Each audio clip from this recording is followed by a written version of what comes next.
രമേഷ് പിഷാരടിയെ ചൊല്ലി പാലക്കാട് കോൺഗ്രസിൽ പൊട്ടിത്തെറി. രമേഷ് പിഷാരടിയെ സ്ഥാനാർത്ഥിയാക്കുന്നതിനെതിരെ നേതാക്കൾ രംഗത്തെത്തി. ജനങ്ങൾക്കിടയിൽ പ്രവർത്തിച്ച് അനുഭവമുള്ള വ്യക്തിയെ സ്ഥാനാർത്ഥിയാക്കണമെന്ന് മുൻ AICC അംഗം വിജയൻ പൂക്കാടൻ. പ്രവർത്തകർക്കും ജനങ്ങൾക്കും പ്രശ്നം വന്നാൽ ഓടിച്ചെന്ന് സമീപിക്കുവാനും അവരുടെ ന്യായമായ ആവശ്യങ്ങൾ പരിഹരിച്ചു കൊടുക്കാനും കഴിയുന്ന ഒരു MLA ആണ് ആവശ്യം. രാഷ്ട്രീയം സിനിമയല്ലെന്നും വിമർശനം. വിവരങ്ങളുമായി അരുൺ ആലത്തൂറൊപ്പം ചേരുന്നു. അരുൺ, ഈ പാലക്കാട്ട് രമേഷ് പിഷാരടി വന്നേക്കും എന്ന വാർത്തകൾ സജീവമാണ്. മറുവശത്ത് സന്ദീപ് വാര്യരുടെ പേര് കേൾക്കുന്നുണ്ട്. ഇതിപ്പോൾ പിഷാരടി സിനിമക്കാരനാണ്, അല്ല രാഷ്ട്രീയക്കാരനല്ല എന്ന് പറയുകയാണോ ഈ വിമർശനത്തിൽ?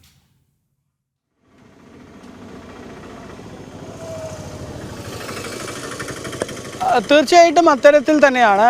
പ്രധാനമായിട്ടും ഈ പിഷാരടി വേണ്ട, പകരം ഒരു കോൺഗ്രസ്സുകാരനായിട്ടുള്ള വ്യക്തി, പ്രത്യേകിച്ച് കോൺഗ്രസിൽ അനുഭവ സമ്പത്തുള്ള വ്യക്തിയെ, അതും പാലക്കാടുകാരൻ തന്നെ ആയിട്ടുള്ള വ്യക്തിയാണെങ്കിൽ കൂടുതൽ ഉചിതം എന്നുള്ള നിലപാടാണ് ജില്ലയിലെ ഒരു വിഭാഗം കോൺഗ്രസ് നേതാക്കൾക്ക് ഉള്ളത്. അതുതന്നെയാണ് ഇപ്പോൾ AICC മുൻ അംഗമായിട്ടുള്ള വിജയൻ പൂക്കാടൻ അദ്ദേഹം ഫേസ്ബുക്കിൽ പങ്കുവച്ചിട്ടുമുള്ളത്. അദ്ദേഹം പറഞ്ഞിട്ടുള്ളതാണ്, കോൺഗ്രസ്സുകാരനായ ജനങ്ങൾക്കിടയിൽ പ്രവർത്തിച്ച അനുഭവ സമ്പത്തുള്ള വ്യക്തിയെ സ്ഥാനാർത്ഥിയാക്കണമെന്നുൾപ്പെടെയാണ് അദ്ദേഹം പറയുന്നത്.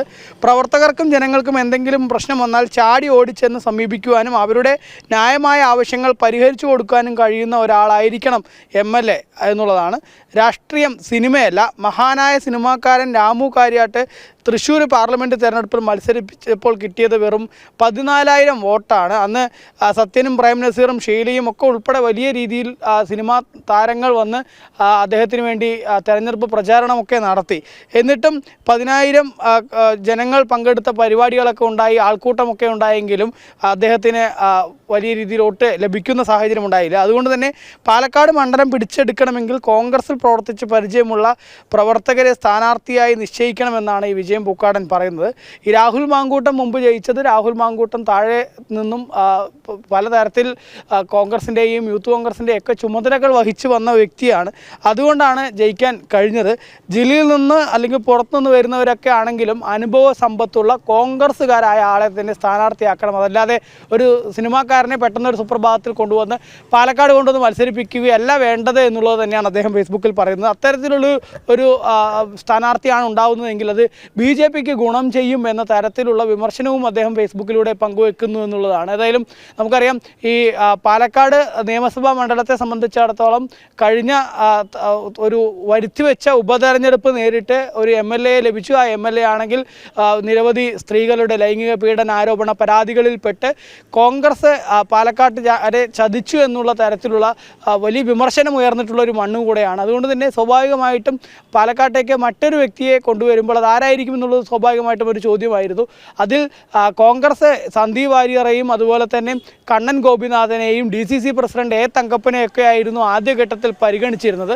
പക്ഷേ പെട്ടെന്ന് പൊടുന്നനെയാണ് ഈ പേരുകളെയൊക്കെ വെട്ടിക്കൊണ്ട് പാലക്കാട് രമേഷ് പിഷാരടി എന്ന സിനിമാ താരത്തിനെ സ്ഥാനാർത്ഥിയാക്കുന്നതിലേക്ക് കാര്യങ്ങൾ എത്തിയത്. അത് ഷാഫി പറമ്പിലിൻ്റെ നിർബന്ധത്തിന് വഴങ്ങിയാണ് എന്നുള്ളതാണ് പ്രധാനമായിട്ടും ഉയരുന്ന വിമർശനം. കാരണം ഷാഫി തൻ്റെ അനുയായിയായ, തൻ്റെ ഒരു അടുപ്പക്കാരനായ വ്യക്തിയെ എപ്പോഴും പാലക്കാട് മണ്ഡലത്തിൽ നിലനിർത്തുക എന്നുള്ളത് ഷാഫി തനിക്ക് എപ്പോഴെങ്കിലും തിരിച്ചു വരികയാണെങ്കിൽ പാലക്കാട് അത് കൂടുതൽ ഗുണം ചെയ്യുമെന്ന് മുൻകൂട്ടി കണ്ടുകൊണ്ടുള്ള ചരടുവലികൾ ഇതിൻ്റെ പുറകിലുണ്ട് എന്നുള്ളതാണ് പ്രധാനമായിട്ടും ഉയരുന്ന വിമർശനം.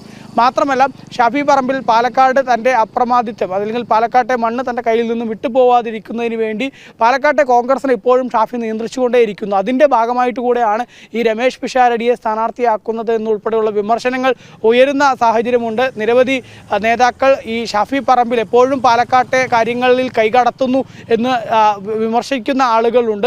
അതിനിടയ്ക്കാണ് ഇത്തരത്തിൽ മുൻ AICC അംഗവും KPCC നിർവാഹക സമിതി അംഗവും ഒക്കെ ആയിട്ടുള്ള വിജയൻ പൂക്കാടൻ ഇത്തരത്തിൽ ഒരു രാഷ്ട്രീയം സിനിമയല്ല എന്നുൾപ്പെടെ വിമർശിച്ചുകൊണ്ടൊരു പോസ്റ്റ് ഫേസ്ബുക്കിൽ പങ്കുവച്ചിരിക്കുന്നത് എന്നുള്ളതാണ്. നേരത്തെ ഇദ്ദേഹം മലമ്പുഴ മണ്ഡലത്തിൽ ഇത്തരത്തിൽ VS അച്യുതാനന്ദൻ്റെ PA ആയിട്ടുള്ള മുൻ PA ആയിട്ടുള്ള സുരേഷിനെ UDF സ്ഥാനാർത്ഥിയാക്കുന്നത് ശരിയല്ല, അവിടെ തന്നെയുള്ള കോൺഗ്രസ്സുകാരായിട്ടുള്ള കഴിവുള്ള ഒരുപാട് ആളുകളുണ്ട്, അവരെ പരിഗണിക്കണമെന്നും അതുപോലെ തന്നെ ഒറ്റപ്പാലത്തെ PK ശശി എന്നുള്ള യുവതിയുടെ ലൈംഗിക പീഡനാരോപണ പരാതിയിൽ ഉൾപ്പെടെ നേരിട്ട് CPM-നകത്ത് വലിയ രീതിയിൽ നടപടികൾക്ക് വിധേയമായിട്ടുള്ള ഒരു വ്യക്തിയെ കൊണ്ടുവന്ന് മത്സരിപ്പിക്കുന്ന നീക്കം ശരിയല്ല എന്നുൾപ്പെടെ അദ്ദേഹം വിമർശിച്ചിരുന്നു. അതിന് പിന്നാലെയാണ് പാലക്കാട്ടെ കാര്യങ്ങളിലും ഇത്തരത്തിൽ രാഷ്ട്രീയം സിനിമയല്ല എന്നുൾപ്പെടെയുള്ള വിമർശനവുമായിട്ട് രംഗത്തെത്തിയിരിക്കുന്നത്.